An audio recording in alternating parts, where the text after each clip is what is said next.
අද ඔයාලා වෙනුවෙන් කුරුලෑවලට මෙන්න මේ සත්කාරය අරගෙන ආවා. මේක ඔයාලට සීරම් එකක් විදිහට හදලා තියාගෙන මාසයක් දෙකක් වුණත් නරක නොවේ කාම රුෂ්ණත්වයේ තියාගෙන පාවිච්චි කරන්න පුළුවන්. ඉතින් විශේෂයෙන්ම මේ සත්කාරය ඔයාලට වැඩක් කරගන්න වෙලාවක් නැති අයට ගෙදර දොරේ වැඩත් එක්ක, ජොබ් එකේ වැඩත් එක්ක, ඉගෙන ගන්න කටයුතුත් එක්ක ගොඩාක් අයට ෆේස් පැක් දවස ගානේ හදන එක ටිකක් අමාරුයි. ඉතින් ඔන්න ඒ අය වෙනුවෙන් විශේෂයෙන්ම මම මේක අරගෙන ආවා. කුරුලෑ වලට සහ කුරුලෑ ලපකලල් වලටත් එක හා සමානව මේ සත්කාරය වැඩ කරනවා. ඉතින් ඔයාලගේ කුරුලෑ වලට කුරුලෑ ලපකලල් නැති කරගන්නත් මේ සත්කාරය ඔයාලගේ මුණට ගොඩාක් වැදගත් වෙනවා. ඔයාලා නිතරම ස්ට්‍රෙස් එකකින් ඉන්නවා නම්, ටෙන්ෂන් එකකින් ඉන්නවා නම් කුරුලෑ ඇති වෙන්න පුළුවන්. ඒ වගේම හෝමෝන් ඉම්බැලන්ස් වෙනකොට සමාධික තෙල් ගතියෙන් යුක්ත වුනහම නිතරම කුණු දූවිලි තැම්පත් වෙනකොට පවා සම ආසාදනයටපත් වෙනවා. එතකොටත් කුරුලෑ ඇති වෙන්න පුළුවන්. ඊට අමතරව උෂ්ණ අධික කෑම වර්ග ගන්නවා නම් නිතරම කුරුලෑ ඇති වෙන්න පුළුවන්. ඉතින් මෙන්න මේ හේතු බලපානවා ඔයාලගේ මුහුණේ කුරුලෑ ඇති වෙන්න.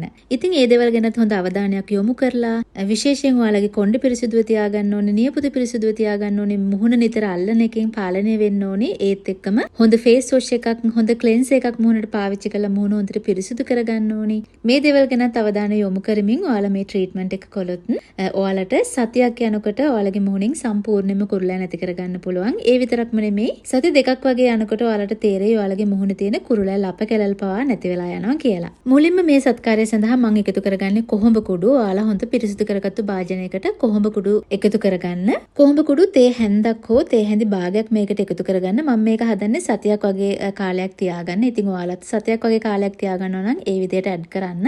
ඊට වඩා කාලයක් තියාගන්නවා නම් ඔයාලා ප්‍රමාණ ඒ කාලවල වලට හරියන විදිහට ඇඩ් කරගන්න පුළුවන්. ඉතින් ඊළඟ අමුද්‍රව්‍ය විදිහට මම මේකට පාවිච්චි කරන්නේ මී පැණි. මී පැණි වලින් ඔයාලා තේ හැන්දක් හෝ තේ හැඳ දෙකක වගේ ප්‍රමාණයක් මේකට ඇඩ් කරගන්න. මම කලින් කිව්වා වගේ ඔයාලා ගන්න ප්‍රමාණ වලට අනුව තමයි මෙතනදී ඔයාලා මී පැණි ඇඩ් කරන්න ඕනි. මුහුණ කැලල් තියෙන කෙනෙකුට නම් කරන්න පුළුවන් හොඳම සත්කාරය තමයි මී පැණි සත්කාරය. හැබැයි මී පැණි තනියෙන් ගෑව කියලා කවදාවත් ඔයාලට කැලල් නැති කරගන්න නම් බෑ. ඒක ඔයාලා තව මොන හරි දෙයක් එක්ක එකතු කරලා තමයි අනිවාර්යයෙන්ම පාවිච්චි කරන්න ඕනේ. එතකොට තමයි ඔයාලගේ මුහුණට හරි ප්‍රතිඵලයක් ගන්න පුළුවන් වෙන්නේ. ඉතින් ඔයාලගේ මුහුණේ තියෙන කුරුලෑ ලප කැලල් නැති කරගන්න පුළුවන් මේ මී පැණි වලින්. ඉතින් ඊටත් අමතරව මී පැණි වලින් හොඳ මොයිෂ් එකක් දෙනවා. හොඳ තෙතමනයක් රඳවා ගන්නවා මුහුණේ. මොකද කොහොඹ කොළ වල තියෙන පොඩ ඩ්‍රයි වෙන ගතියක්. ඉතින් අනිවාර්යයෙන්ම මම මේකට මී පැණි එකතු කරගත්තා ඔයාලගේ කැලල් නැති වෙන සහ මුහුණට හොඳ මොයිෂ් එකක් තියාගන්න.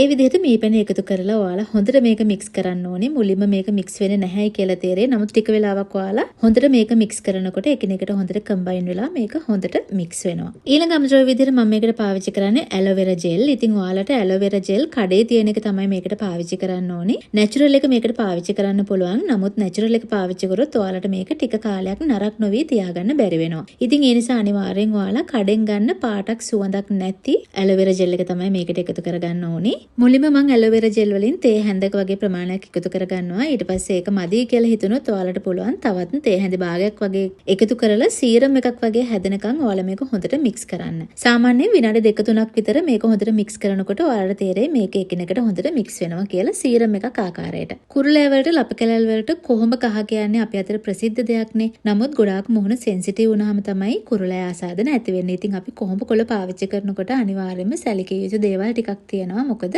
කොහොඹ කොළ නිකම් අපේ මුහුණට පාවිච්චි කරනකොට මුහුණට තවත් සැර වෙන්න පුළුවන්. ඉතින් ඒ නිසා අනිවාර්යයෙන්ම ඇලෝවෙරා ජෙල් වගේ සූතින් ජෙල් එකක් අපි මෙතෙන්දී පාවිච්චි කරන්නම ඕනි. ඉතින් මේ අමුද්‍රව්‍ය තුන එකට එකතු කරාට පස්සේ මෙන්න මේ විදිහට තමයි ඔයාලට මේ සත්කාරය හැදෙන්නේ. ඉතින් ඔයාලට මේක පුළුවන් සීරම් බොටල් එකකට හරි ග්ලාස් බොටල් එකකට හරි දාලා මාසයක් දෙකක් වුණත් නරක නොවි රූම් ටෙම්පරේචර් එකේ තියාගන්න. කාම රුෂ්ණත්වය ඔයාලට මේක ඉතාමත් පහසුවෙන් තියාගන්න පුළුවන්. ඔයාලා කොහරි යනවා නම් ඔයාලට මේක හෑන්ඩ් බෑග් එකේ දාගෙන යන්න පුළුවන්. දාගෙන යන අවස්ථාවලදී ඔයාලට මේක පාවිච්චි කරන්න පුළුවන්.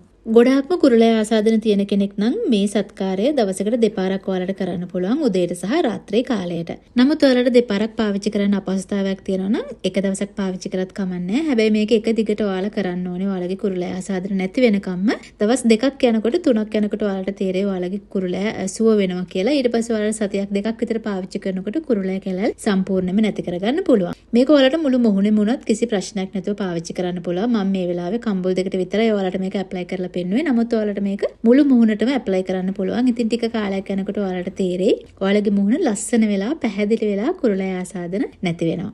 ඕනම වයස් කාණ්ඩයක කෙනෙක්ට මේක පාවිච්චි කරන්න පුළුවන්. ඔයාලා තාම ඉස්කෝලේ යන කෙනෙක් නම් ඔයාලට ඒත් පාවිච්චි කරන්න පුළුවන්. මොකද මම මේකට එකතු කරලා තියෙන අමුද්‍රව්‍ය නිසා මේක ඔයාලගේ මුහුණට පොඩ්ඩක්වත් සැර වෙන්නේ නැහැ. පොඩ්ඩක්වත් ප්‍රශ්නයක් වෙන්නේ නැහැ. ඉතින් ඒ නිසා ඔයාලට ඕනම කෙනෙක්ට මේක පාවිච්චි කරන්න පුළුවන්.